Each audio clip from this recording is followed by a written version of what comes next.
আজকে একটু আলাদা কিছু করা যাক। কল্পনা করুন আপনি একটা বিশাল কবরস্থানের মাঝামাঝি দাঁড়িয়ে আছেন। ঘড়িতে রাত 1টা বাজে। একটা গর্ত খোঁড়া হয়েছে।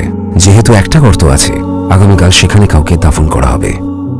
রাতের এই শেষ প্রহরে আপনি ভাবছেন, মৃত্যু নিয়ে ভাবছেন। আমাদের রাসূলের নসিহত মেনে তার উপর শান্তি বর্ষিত হোক। কি বলছেন আমাদের রাসূল আলাইহিস সালাতু ওয়াস সালাম? তোমরা অধিক পরিমাণে জীবনের স্বাদ হরণকারীকে স্মরণ করো, অর্থাৎ মৃত্যু। এই মুহূর্তে আপনি আছেন গর্তের ভেতরে, পা ছাড়িয়ে দিয়েছেন এর ভেতরে। চারপাশে অন্ধকার, আপনি ছাড়া আর কেউ নেই আশেপাশে। মৃত্যু তার সমস্ত শীতলতা দিয়ে আপনাকে ঘিরে রেখেছে। ভয় আর আতঙ্ক ভরা একটি পরিবেশ। আপনার চারপাশে মৃতদের হাড়গোড়।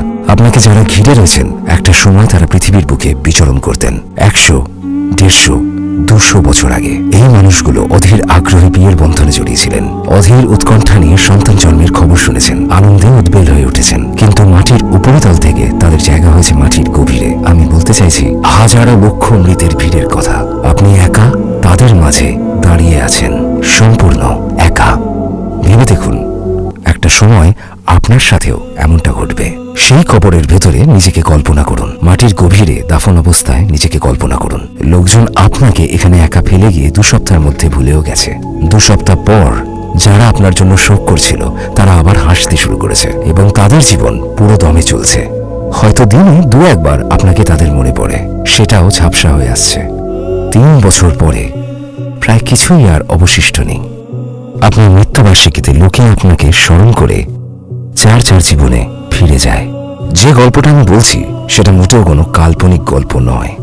এই ঘটনাগুলো আপনার আমার সবার সাথে অবশ্যই ঘটবে, 100% নিশ্চিত। আজ আপনি মাটির উপরে আছেন, হ্যাঁ। 100 বছর পর আপনি কি মাটির নিচে থাকবেন? হ্যাঁ। আমরা এমন একটা ঘটনা নিয়ে কথা বলছি যেটা অবশ্যম্ভাবী।